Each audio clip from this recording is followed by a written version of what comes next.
Muchas gracias. Bueno, muy bien. Vamos a empezar. Esto va a ser una especie como de revisión y una charla algo práctica, tomando en cuenta las más recientes recomendaciones acerca del manejo de las complicaciones agudas que podemos enfrentarnos en el departamento de emergencias con pacientes con diabetes, sobre todo de tipo 2. Teniendo como principal bibliografía a las últimas guías británicas del 2022 y lo que dice ADA. Muy bien. ¿Cómo podemos definirlas? Son emergencias metabólicas que usualmente se presentan en pacientes con diabetes que vienen con un mal control. En cuanto a las crisis hiperglicémicas, están caracterizadas por un grado de insulinopenia en mayor o menor medida. Dentro de estas nosotros tenemos a la cetoacidosis diabética, al estado hiperosmolar hiperglicémico o un trastorno que se caracteriza por presentar características de cetoacidosis y de trastorno de hiperosmolar. También como complicación aguda podemos nosotros encontrar a la hipoglicemia, un evento que también conlleva bastante mortalidad en el paciente. ¿Cuáles son los factores precipitantes que tenemos nosotros con un paciente para que presente un trastorno hiperglicémico? Básicamente son similares en ambos. Estados de mala adherencia en el tratamiento, procesos infecciosos, eventos vasculares como tromboembolia pulmonar, cardiopatía isquémica, eventos o estados postoperatorios del paciente. En el caso de la cetoacidosis diabética, el uso de esteroides o de los inhibidores del SGLT2. O en el caso del hiperosmolar, una disminución del aporte hídrico pueden gatillar la ocurrencia de estos eventos en el paciente diabético. Recordando que en la cetoacidosis diabética, estos eventos ocurren de manera mucho más rápida y en el estado hiperosmolar generalmente se tiene un poco más de tiempo. ¿Cuál es el principio fisiopatológico de estos trastornos? Básicamente se basa en el nivel de insulina que tiene el paciente. Dependiendo si es una insulinopenia prácticamente total, el paciente desarrollará cetoacidosis diabética, mientras que si tiene algo de reserva insulínica, desarrollará un estado de hiperosmolar. En esta tabla se resume básicamente los eventos fisiopatológicos que ocurren. Puede parecer un poco intimidante, pero es bastante sencillo una vez que se la entiende. Nosotros vemos que tenemos una baja de insulina y estos eventos comienzan a ocurrir de manera simultánea. Esta baja de insulina, el cuerpo la sensa. Recordemos que la insulina es la hormona efectora que hace que la glucosa entre dentro de nuestras células, exceptuando ciertos casos como los hepatocitos y las células neuronales. El cuerpo sensa esta baja de insulina como si no se tuviera suficiente glucosa en sangre, haciendo parecer como un estado de hipoglicemia cuando no, esto no es cierto. Entonces es aquí cuando el resto de hormonas contrarreguladoras como el glucagón, las catecolaminas del cortisol y la hormona de crecimiento en este orden comienzan a secretarse. Muy bien. Cuando nosotros tenemos un déficit de insulina, hay una hormona localizada en el tejido adiposo que se llama la lipasa hormonosensible. Esta lipasa hormonosensible se encuentra inactivada por la insulina. Si nosotros tenemos baja de insulina, esta hormona lipasa sensible se comienza a activar. Y es aquí donde comienza a lisar a los triglicéridos y convertirlos en cuerpos cetónicos y ácidos grasos libres. Dentro de los cuerpos cetónicos, los más importantes es el beta-hidroxibutirato y el acetoacetato. Haciendo que estos cuerpos cetónicos, al ser ácidos, comiencen a aumentar la brecha aniónica, provocando una acidosis metabólica. Al mismo tiempo, la elevación de estas hormonas contrarreguladoras comienza a favorecer que exista más glucogenólisis y glicogenólisis, provocando que haya más hiperglicemia. En el caso de los pacientes con diabetes tipo 2, en los cuales ya existe una resistencia a la insulina, hacen que esta hiperglicemia se perpetúe. Y, sumado a esto, un efecto agresor, como por ejemplo alguna infección que presente el paciente, va a provocar más liberación de factores proinflamatorios, da a la cabeza el factor de necrosis tumoral alfa, la interleucina 6 y la interleucina 1 beta. Todo esto va a provocar mucha más hiperglicemia, fomentando más la resistencia a la insulina. Al provocarse más hiperglicemia, los receptores a nivel renal, cuando la glucosa supera los 180 miligramos sobre decilitro, van a dejar de reabsorber la glucosa. Y esto va a provocar que se comience a orinar mucha más cantidad de glucosa, que a su vez se lleva mucha más cantidad de agua, provocando la deshidratación. Es así que si estos eventos ocurren de manera más brusca, el paciente va a desarrollar cetoacidosis diabética, mientras que si ocurren algo más de una manera más larvada, van a provocar un estado hiperosmolar. En cuanto a la presentación clínica, el diagnóstico es básicamente laboratorial, pero hay ciertas características que nos pueden orientar o nos podrían ayudar a diferenciar una de la otra. Por ejemplo, el dolor abdominal por lo general está mucho más presente en la cetoacidosis diabética. Se han postulado muchas teorías del por qué se genera el dolor abdominal, como una hiperestimulación de las terminaciones nerviosas libres provocada por los cuerpos cetónicos y la hiperglicemia, cuando el factor desencadenante tiene que ver con el abdomen en sí, como una isquemia mesentérica, pancreatitis o un abdomen obstructivo, etcétera. Pero es más presente en la cetoacidosis diabética. Mientras que, por ejemplo, las alteraciones neurológicas como el estupor o coma son mucho más presentes en el estado hiperosmolar. La hiperventilación o la respiración de Kussmaul, debido a que los trastornos del ácido base metabólico se compensan de manera respiratoria, y lo que hace el paciente es provocar una taquipnea, de este modo barriendo la cantidad de CO2 que tenemos en la sangre para intentar nivelar los niveles de bicarbonato, está más presente en la cetoacidosis diabética. Y como habíamos dicho, a más hiperglicemia, más deshidratación, y la deshidratación está mucho más presente en el estado hiperosmolar hiperglicémico. Muy bien, entonces, ¿qué nosotros debemos hacer cuando tenemos el primer contacto con uno de estos pacientes? Primero es asegurar la supervivencia del paciente evaluando la escala ABCD que nosotros tenemos, ¿no es cierto? Mantener una vía permeable, sostenible, mantener la respiración, mantener la frecuencia cardíaca, la circulación y asegurarnos de todo ello. Es recomendable colocar un catéter urinario porque nosotros vamos a realizar una reanimación hídrica importante. Y de este modo deberíamos ver cuánto nuestro paciente está eliminando de todo lo que le vamos a pasar. En los exámenes complementarios a solicitar, pues hay una batería básica que se puede realizar, la glucosa indispensable, se tienen que pedir gases arteriales, discutible si no hay trastorno respiratorio, puede ser gases venosos, recordemos que la diferencia entre ambos no es muy significativa, junto con electrolitos, una función renal, una biometría hemática que nos puede orientar hacia qué desencadenó el proceso o la descompensación de la diabetes, un examen de orina en el que se pueda medir las cetonas urinarias, debido a que la medición del beta-hidroxibutirato no está disponible en todos los centros médicos. Perfil de coagulación acorde a lo que tenga el paciente y la hemoglobina glicosilada que podría esperarse. De sospechar de un proceso infeccioso, pancultivar al paciente o descartar causas de abdomen agudo o etcétera, que pueda descompensar al paciente, y exámenes de imagen también orientadas en la clínica. Todo esto son exámenes bastante básicos que se los puede solicitar a cualquier paciente. Y aquí sí vamos con lo interesante. Hay ciertos cálculos que se deben hacer al momento en el que nosotros tenemos un paciente con una descompensación aguda de la diabetes, de tipo crisis hiperglicémica, que son el anion gap, la corrección del sodio acorde a la hiperglicemia y la osmolaridad sérica. Hay varias fórmulas para correr estas escalas, para nosotros obtener los valores de estas fórmulas. Sin embargo, hay algunas calculadoras validadas internacionalmente que yo les recomiendo tener, que son Medicalc o QX Calculate, porque al momento de nosotros enfrentarnos a un paciente, es muy probable que se nos olvide la fórmula del sodio corregido. Entonces, bueno, vamos viendo. La fórmula del anion gap básicamente es una resta entre los principales aniones y los principales cationes, o sea, las cargas positivas y negativas que tenemos en la sangre. Dependiendo del autor que se lea, suele ocupar al potasio o no. Recordemos que el valor normal de potasio es de entre 3.5 a 5, así que muy probablemente este valor no afecte en nada a nuestra fórmula final. Entonces, la fórmula quedaría sodio menos la sumatoria de cloro más del bicarbonato.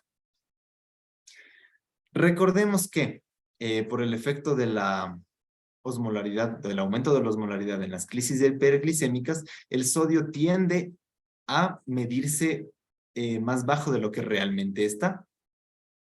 Entonces, esto quiere decir que, o básicamente la fórmula es, que por 100 miligramos de glucosa, por encima de 100, el sodio tiende a bajar entre 1.4 a 1.6, o lo que es lo mismo, 1.6 por la glucosa del paciente menos 100 y este resultado dividido para 100. En cuanto a la osmolaridad plasmática, hay varias formas en las que se les calcula, algunas haciendo uso del BUN, otras no. Recordemos que el BUN es una molécula que no tiene mayor repercusión clínica en cuanto a su osmolaridad, que nos puede afectar nuestra fórmula en el papel y nos puede orientar a la toma de decisiones algo erróneas. Recordemos que tiene una transición libre a través de las membranas, así que se prefiere utilizar la osmolaridad efectiva, que está dada por una multiplicación de 2 por sodio más glucosa para 18. Posteriormente tengo un ejemplo en el que nosotros vamos a calcular todo esto, porque muy probablemente esto sea algo confuso si es que es su primer abordaje en este tipo de descompensaciones. Recordemos que es la brecha aniónica o el anion gap. Nosotros tenemos un balance entre las cargas positivas y las cargas negativas en el plasma. Y nosotros tenemos esto, que es la brecha aniónica. ¿Qué es la brecha aniónica? Es la cantidad de ácidos no medibles. No son medibles porque no haya técnicas para determinarlo, sino porque normalmente no se miden en este tipo de descompensaciones. Aquí están el zinc, las proteínas y los cuerpos cetónicos. Entonces, hablar nosotros de una acidosis metabólica con anion gap elevado quiere decir que hay o existe una entidad que está produciendo más cantidad de los ácidos que se localizan en esta posición. Muy bien. En cuanto a los criterios diagnósticos de cetoacidosis diabética, nosotros tenemos básicamente que tenemos un valor de glucosa que por lo general, dependiendo de la guía, está entre 200 a 250. Sobre todo las guías americanas tienden a dividir a la cetoacidosis diabética en leve, moderada y severa. A final de cuentas, el manejo para las tres es extremadamente similar, pero nos orientaría hacia qué tanta supervivencia va a tener el paciente.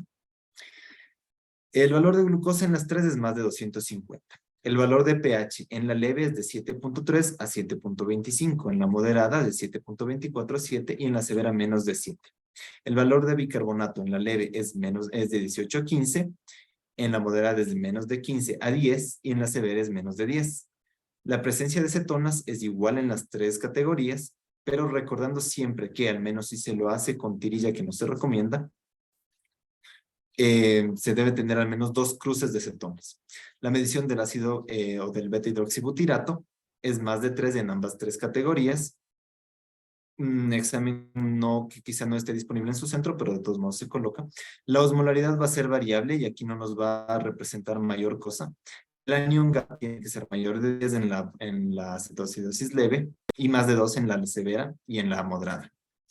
En cuanto a las alteraciones mentales, normalmente el paciente con una cetoacidosis diabética leve está alerta. En la moderada puede estar alerta con algo de somnolencia y en la severa puede llegar inclusive a estados de estupor o de coma. Los criterios diagnósticos del estado hiperosmolar son una glicemia más de 600. Recordemos que hay algún grado de insulina aún en el paciente, lo que nos permite que se tenga más hiperglicemia porque esta complicación se desarrolla a lo largo de más días. El pH normalmente, si bien pudiera existir una acidemia metabólica, no suele bajar de 7.3. El bicarbonato no suele bajar de 18. Si bien pueden existir cetonas, normalmente es menor a una cruz o una cruz. El ácido beta-hidroxibutírico está a menos de 3 y la osmolaridad plasmática efectiva tiene que estar más de 320. Y normalmente estos pacientes se presentan con mayor cantidad de alteración neurológica, con estupor y con coma. Resumiendo, en la cetoacidosis diabética debe haber una glucosa de más de 250, un pH de menos de 7.30, un bicarbonato menos de 15 y cetonas de orina al menos 2 cruces. Y debe cumplir todas ellas. Si nosotros tenemos en el departamento de emergencia un paciente con glucosa de más de 250, que tenga un bicarbonato en 18, cetonas de orina, una cruz, pero tengo un pH en 7.33, con un pH de 7.33, pero que me tenga un bicarbonato menos de 15, muy probablemente no estemos frente a una cetoacidosis diabética. Muy probablemente este paciente tenga una acidosis metabólica de otra etiología. Y el estado hiperosmolar, una glucosa de más de 250, por lo general más de 600, con una osmolaridad plasmática efectiva, más de 320, que generalmente presenta alteración del estado de conciencia. ¿Cómo se va a manejar este tipo de pacientes? Nosotros vamos a manejar una mnemotecnia que es, ojalá se les quede, que es LIKE. Está mediada básicamente por 4 ítems, que son L de líquidos, I de insulina, K de potasio y E de la etiología que le desencadenó esta descompensación. En cuanto a líquidos, se estima que de manera general en la cetoacidosis diabética se pierden aproximadamente 150 mililitros por kilo de peso y en el estado hiperosmolar entre 200 mililitros por kilo de peso. ¿En qué tiempo debo reponer yo estas pérdidas? En 24 a 48 horas, que este es el tiempo de duración que se va a demorar el paciente en superar este estado. No mucho más rápido porque puede generar edema cerebral, ni mucho más lento, porque nos indicaría que hay algo más que no deja que el paciente supere este estado. ¿Qué se recomienda? Colocar un bolo entre 10 a 30 mililitros por kilogramo en la primera hora, que nos da un valor aproximado de 1000 a 1500 dentro de la primera hora. Hay otros esquemas en los que se van a encontrar que son pasar en la primera hora 1000 ml, luego a 500 a 250 por hora, aunque me parecen un poco estrictos y que no se basarían en la individualización que debe tener el paciente. Les recomiendo yo manejarse por kilo de peso e individualizar al paciente. ¿Sí? Hay pacientes algo más frágiles, adultos mayores, en los que quizás 1000 dentro de la primera hora sea demasiado. Quizá debamos iniciar solamente a 10 por kilo de peso en la primera hora. La infusión de mantenimiento se debe calcular en 1 a 3 mililitros por cada kilogramo por hora, que nos da aproximadamente entre 200 a 250. ¿Sí? Este manejo se debe mantener junto con los otros ítems que habíamos dicho, que son la insulina, el potasio y el manejo de etiologías, hasta cuando la glucemia baje por debajo de 200 o de 250. Es aquí donde nosotros debemos garantizar un aporte ya calórico del paciente añadiendo dextrosa, sobre todo al 5%. ¿Por qué no al 10%? Porque tiende a provocar más hiperglicemias posteriores. Se recomienda más la utilización de dextrosa al 5%. Y una vez que nosotros añadimos la dextrosa, se debe dividir la cantidad de líquidos. 50% de mi infusión que estoy colocando al momento en el cristaloide y 50% en la dextrosa. La siguiente pregunta es, ¿qué solución se debe utilizar con una mejor efectividad? Existen estudios en los que se han comparado la solución salina, tanto al 0,9 como 0,45%, con el lactato de Ringer. Y se ha observado que en la mayor parte de estos estudios, los pacientes a quienes se les trató con lactato de Ringer superaron casi 6 horas antes los estados hiperglicémicos en comparación con el grupo en los que se utilizó cloruro de sodio. Muy bien. La siguiente K es la de potasio. La siguiente letra, perdón. Si bien el siguiente ítem era insulina, recordemos que la insulina tiene la capacidad de hacer un shift y meter el potasio extracelular al intracelular, provocando una hipocalemia del paciente que puede llevarnos a arritmias potencialmente fatales. Entonces, si nuestro potasio está mayor a 5.2, meta la insulina, no hay ningún problema. Si el potasio está entre 5.1 a 3.5, se recomienda la administración, si tenemos una vía periférica, entre 30 a 40 miliequivalentes de potasio por cada litro de infusión que nosotros estemos colocando. Si el potasio es menos de 3.5, se recomienda esperar un poco hasta que el potasio se encuentre en metas de entre 4 a 5 el valor antes de iniciar insulina. Y esta evaluación se debe hacer cada 2 horas. El manejo de la cetoacidosis diabética y del estado hiperosmolar es muy dinámico y requiere que el médico esté prácticamente parado en el pie de la cama del paciente, monitorizando los gases arteriales, los electrolitos y el valor de glucemia. Si se pudiere, cada hora, y si no, cada 2 horas. La siguiente I es básicamente la insulina. Se recomienda esperar al menos 1 hora después de la resucitación hídrica y después de que se haya corregido el potasio. ¿Qué insulina utilizar? Recordemos que la célula efectora en donde nosotros nos condiciona qué tan lento o rápido se metaboliza la insulina es el tejido adiposo. ¿Esto qué nos quiere decir? Que podemos tranquilamente utilizar insulina cristalina como insulina NPH si la vamos a utilizar por vía parenteral. ¿Cómo se recomienda utilizar la insulina? Se recomienda utilizar insulina por vía endovenosa a una dosis de 0.1 unidades por kilo por hora. Ya. Si la glucosa no baja al menos en 50 miligramos sobre decilitro tras 1 hora de infusión de esta bomba, se recomienda subir a 2, o sea, a 0.2 unidades por kilo por hora.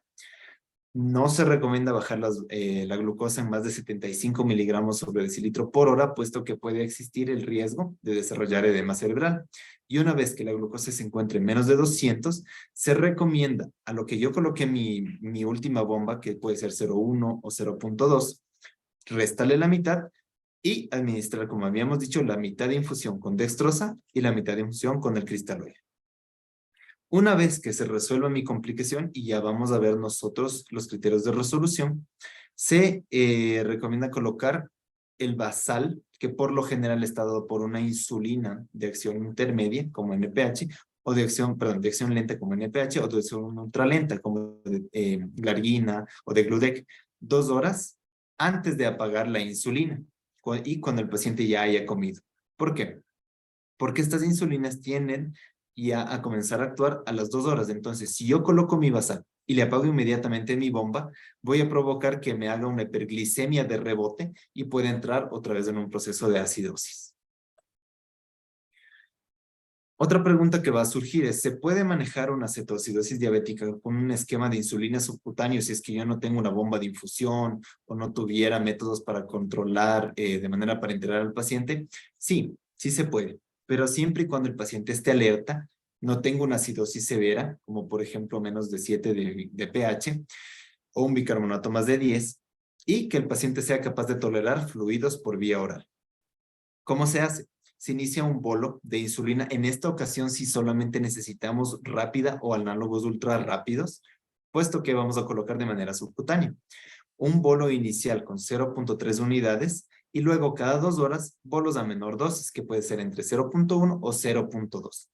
Si al cabo de 12 horas mi paciente no ha reducido mi anion GABA a menos de 10, se tiene que pasar a vía parenteral. ¿Cómo se prepara la insulina para colocarle por vía intravenosa? Se coloca una unidad de insulina, en este caso NPH, en 99 ml de cloruro de sodio. Esto nos da una solución de 100 unidades de 100 mililitros, o lo que es lo mismo, una unidad por mililitro. Entonces, si nosotros decimos que la dosis de insulina era 0.1 por kilo de peso, en un paciente de 70 kilogramos es 70 por 0.1, 7. Y si nuestra preparación es 1 en 1, sería la bomba de insulina a 7 ml hora. ¿Cómo sé que mi paciente está superando el estado? Cuando en el caso de la cetoacidosis diabética, cuando nosotros tenemos una glucosa menor de 200 y dos de los siguientes tres. Un bicarbonato más de 15, un pH más de 7.3 o un anion GAP menos de 12. Y en el estado hiperosmolar, cuando tenga mi glucosa menos de 200, mi osmolaridad plasmática efectiva haya caído menos de 320 y el paciente haya despertado. Y finalmente, la etiología o etcétera. Recordemos que nosotros al tener una orina osmótica, esto va a generar estados de hemoconcentración, provocando o favoreciendo la protrombosis. Entonces, se recomienda, salvo contraindicaciones como trombocitopenia, falla hepática, prolongación de tiempos de coagulación, la colocación de tromboprofilaxis con heparina de bajo peso molecular. Si es que el paciente está infectado, colocar antibióticos. Si es que el paciente está infartado, reperfundir. Si es que el paciente sufrió una tromboembolia pulmonar, anticoagular. Si es que está mal adherente, pues bueno, se controlará después, y etcétera. La siguiente pregunta es, ¿está indicada la colocación de bicarbonato parenteral? Realmente no. Algunas guías, la británica la menciona, pero su beneficio ha sido escaso en cuanto a la supervivencia y el tiempo en el que se resuelven las complicaciones. Y básicamente se utiliza más para tranquilizar la conciencia. No tiene mayor indicación. Hablemos un poco de la hipoglicemia antes de pasar al ejemplo. La hipoglicemia es un fenómeno que muchas veces está subdiagnosticado y que puede conllevar a muertes silentes en este tipo de pacientes. ¿Cuáles son los factores de riesgo de un paciente para desarrollar hipoglicemia? El uso de insulinas, el uso de fármacos secretagogos como las sulfonilureas, que el paciente sea frágil, tenga edad avanzada, tenga una tasa de filtrado glomerular reducida, tenga una discapacidad física o mental, una mala adherencia al tratamiento, mala red de apoyo familiar, poca educación o que el paciente utilice muchos fármacos adicionales, como por ejemplo beta bloqueantes. Existe algo para el diagnóstico de la hipoglicemia que es la tríada de Whipple, que básicamente nos dice que el paciente tiene que tener signos y síntomas de hipoglicemia, ya les diré cuáles, la corroboración mediante una glicemia capilar o central menos de 70 y que resuelve estos síntomas al comer o al ingerir carbohidratos. Recordemos que este valor de menos de 70 se da en pacientes no diabéticos, perdón, en pacientes diabéticos y que en pacientes no diabéticos el valor es menos de 54. ¿Qué tan útil es la tríada de Whipple? No mucho, hay muchos pacientes diabéticos que tienden a acostumbrarse a valores menos de 70 y no van a presentar signos y síntomas. Sin embargo, sí pueden aumentar su riesgo de mortalidad. ¿Cuáles son estos síntomas? Tenemos de dos tipos básicamente. Los neuroglucopénicos que se presentan ya en etapas más avanzadas y los adrenérgicos que se presentan al principio, que son que el paciente se siente agitado, tenga diaforesis, tenga temblor, sensación de muerte, y posteriormente los neuroglucopénicos, que son deterioro cognitivo, alteración del estado de conciencia, estupor, coma y finalmente muerte. La hipoglicemia se puede dividir en tres básicamente, menos de 70 como un grado 1, menos de 54 o cualquier valor de glucosa con síntomas que requieran la asistencia de un tercero. ¿Cómo se maneja? Si nosotros tenemos a disposición glucagón, se coloca 1 miligramo subcutáneo. Son ampollas bastante fáciles de preparar y de hecho están desarrolladas para que el paciente pueda prepararlas y caerse encima.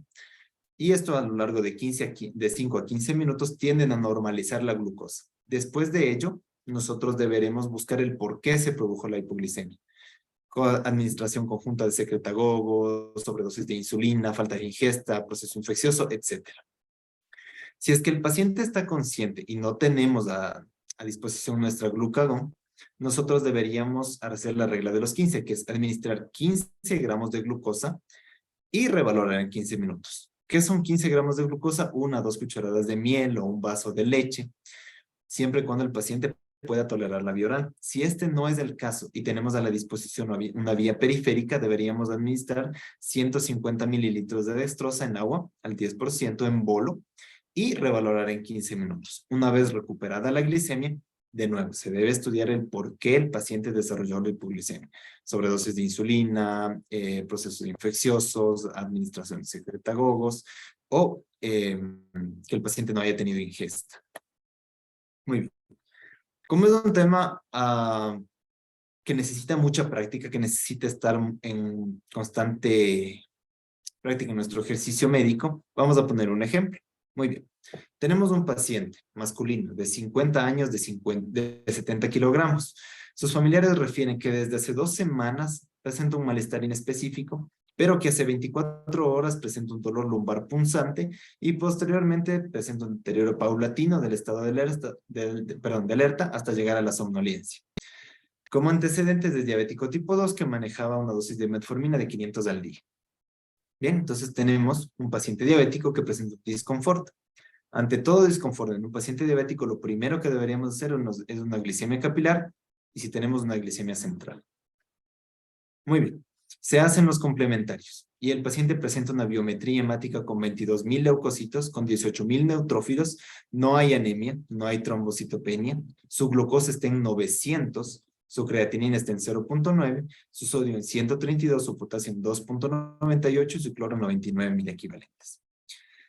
Ante esto, nosotros podemos ver que se trata de un paciente con una descompensación hiperglicémica, aún no sabemos de qué tipo, pero por los criterios diagnósticos podríamos orientarnos a que quizás se trate de un hiperosmolar. Recuerden que tiene una glicemia más de 600.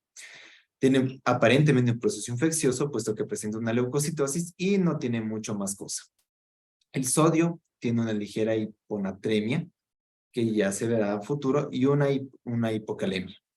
Se toman gases arteriales en el que nosotros tenemos un pH en 7.1, un bicarbonato en 11 y un CO2 en 28, con una oxigenación al 66. No hay trastorno respiratorio al parecer y sí tenemos una acidemia con acidosis metabólica. Recordemos, pH menos de 7.3 y bicarbonato menos de 15. Muy bien. ¿Cuáles son nuestros cálculos importantes? Recordemos, el sodio corregido para la glucosa, el anion gap y la osmolaridad efectiva. El sodio corregido para la glucosa, nosotros nos da 1.6 por 900, que es la glucosa que tiene nuestro paciente, menos 100, dividido para 100. ¿Y esto cuánto nos da? 145. Entonces, ¿el paciente estaba hiponatrémico? No, realmente no. El anion gap, que es la resta del sodio corregido, que es 145, menos el cloro, que es 99, más el bicarbonato, que es 11, que nos da a nosotros 35. ¿Tiene un anion gap más de 10? Pues sí, inclusive tiene más de 12. Y la osmolaridad efectiva, que se evalúa 2 por el sodio corregido, bueno, aquí me jalé las cuadras de 145, más 900, que es la glucosa, dividido para 18, que nos da 338, que nos da prácticamente como para un estado hiperosmolar. Pero recordemos, ¿qué más tiene el paciente? Acidemia, con acidosis metabólica, con un anion gap elevado. Entonces, ¿qué tiene el paciente? Un trastorno mixto, un estado hiperosmolar con cetoacidosis diabética. En el resto de complementarios relevantes, un electrocardiograma que no muestra cambios isquémicos, recordemos que la cardiopatía isquémica suele desencadenar estos procesos, y una radiografía lumbar que por el dolor lumbar se le realizó, en donde se ve algo de aire en el sistema pielocalicial.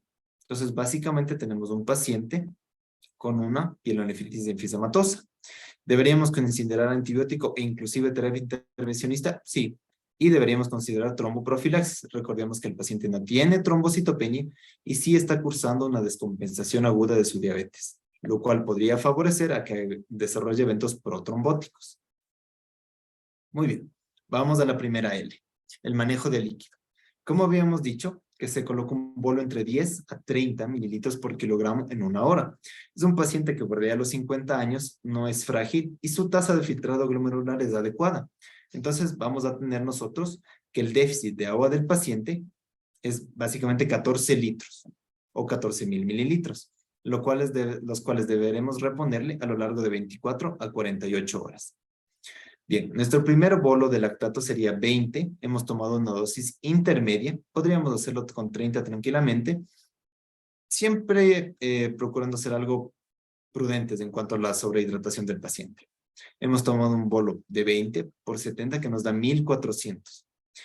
¿Qué cristaloide se prefería? El lactato de Ringer, y se debe pasar dentro de la primera hora. Por eso es el bolo.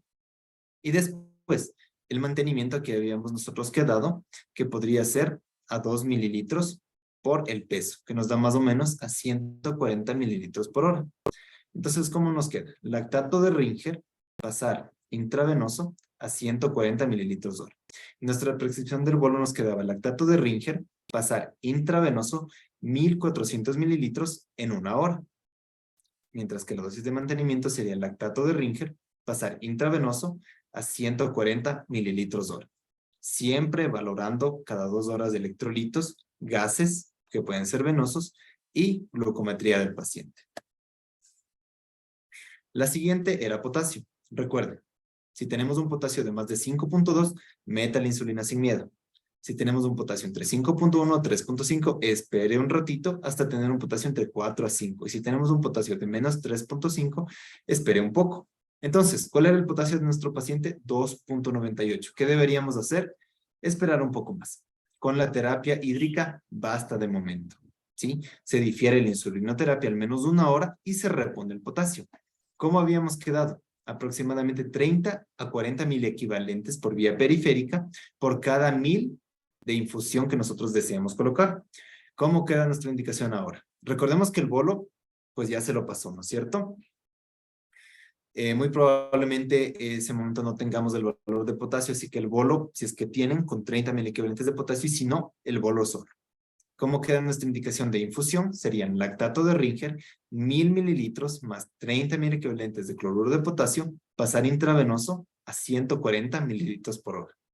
Y esto lo mantengo hasta que mi potasio esté idealmente entre 4 a 5, o por lo menos, si es que no lo logro, más de 3.5. Muy bien. Mi manejo con insulina. Se trata de un paciente de 70 kilogramos. El cálculo de insulina endovenosa era 0.1 unidades por el peso del paciente, que nos daba básicamente 7 unidades hora. Ya teníamos nuestra preparación de 99 cc de cloruro de sodio más 1 ml de insulina NPH, lo cual nos daba 100 unidades en 100 ml, o lo que es lo mismo 1 unidad por 1 ml. ¿Cómo nos queda nuestra prescripción? Lactato de Ringer, 1000 mililitros más 30 miliequivalentes de cloruro de potasio, pasar intravenoso a 140 mililitros hora.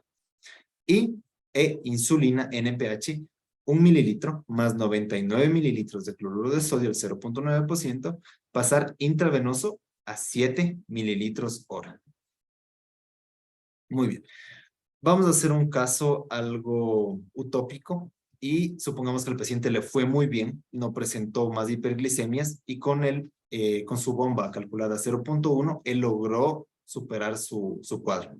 Entonces, tras 10 horas de este manejo, porque es en lo que más o menos nos vamos a tardar en superar estas complicaciones, con cuidado de no bajar de más de 75 miligramos sobre decilitros de glucosa, porque recordemos que puede presentar más riesgo de edema cerebral. Sus nuevos complementarios son los siguientes. Primero, el paciente está alerta, sigue algo álgico en su región lumbar, su glucosas capilares de 195, sus gases arteriales son, en esta ocasión, un pH de 7.33, un bicarbonato de 18, un CO2 de 28 y un O2 en 66, con un anion gap de 10. Primera pregunta, ¿ha superado el cuadro? Pues sí, tiene una glucosa en menos de 200 y tiene un pH más de 7.3, un bicarbonato más de 15 y un anion gap de 10 o menos. ¿Listo? Entonces, ¿qué tocaba hacer? Dividir mi infusión entre dextrosa y lactato. ¿Cómo queda nuestra prescripción? En solución en Y, lactato de Ringer, 1000 mililitros más 30 mil equivalentes de cloruro de potasio. Recuerden, el potasio casi no nos vamos a despegar de él durante toda nuestra descompensación. Pasar intravenoso a 70 mililitros hora, más dextrosa al 5% en agua, 1000 mililitros, pasar intravenoso a 70 mililitros hora. ¿Por qué? Porque nuestro mantenimiento era 140. Dividido para 2 serían 70 en el cristaloide y 70 en la dextrosa. Una vez aquí, cuando nosotros habíamos tenido ya una glucosa de menos de 200 y con criterios de resolución, nosotros podemos reducir la bomba a la mitad, ya no a 0.1, sino a 0.5. ¿Cómo nos quedaría nuestra indicación? Insulina NPH, 1 mililitro más 99 mililitros de cloruro de sodio al 0.9%, pasar intravenoso a 3.5 mililitros hora. Esto lo mantenemos por 2 horas y sus nuevos complementarios son glucosa de 180, un pH de 7.34, un bicarbonato de 18, un anion gap de 9.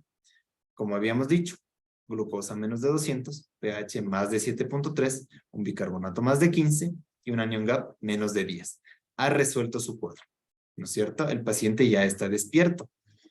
Se ha iniciado antibiótico terapia y se espera la conducta de urología para considerar terapia intervencionista por la pielonefritis linfedematosa. Pero de momento puedo iniciar dieta en el paciente, mantengo la hidratación con cristaloide, dejo mi bomba prendida por 2 horas más y puedo ya iniciar nuestro basal de insulina, ¿no es cierto? Aquí está nuestra infusión de insulina parenteral, calculada con la mitad de lo que se colocó inicialmente, y calculo mi basal. ¿Cómo calcular el basal? Se recomienda calcular entre 0.3 unidades a 0.5 por kilo de peso. No hay reglas descritas en piedra y se debe estimar el estado de insulinopenia del paciente. Recordemos que para desarrollar un estado hiperosmolar, el paciente debe tener algo de insulina. Así que vamos a jugarle a la baja. Vamos a calcular con algo bajo el basal. 70 kilogramos por 0.3 unidades, que nos da 21 unidades. Como la mayor parte de jeringuillas para insulina no tienen para medir, salvo números enteros, se debería colocar 20 unidades, que sería de colocarle la dosis de la noche o de la dosis de la mañana. ¿Cómo nos quedaría nuestra prescripción? Insulina NPH, 12 unidades subcutáneo en la mañana. Si es que nuestro paciente superó su cuadro en la mañana, colocamos las 12, u 8 unidades subcutáneas en la noche. Si es que nuestro paciente ha superado su cuadro en la noche y le pude alimentar.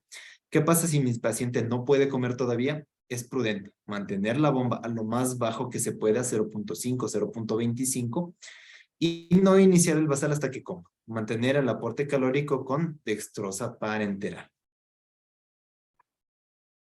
Y básicamente esas son las referencias. He intentado hacer algo breve. Intentado... Sigo transmitiendo, ¿verdad? Ya, algo práctico. No es un manejo que requiera demasiada ciencia, pero sí bastante práctica en nuestro hacer clínico. No sé si tienen alguna pregunta quizás.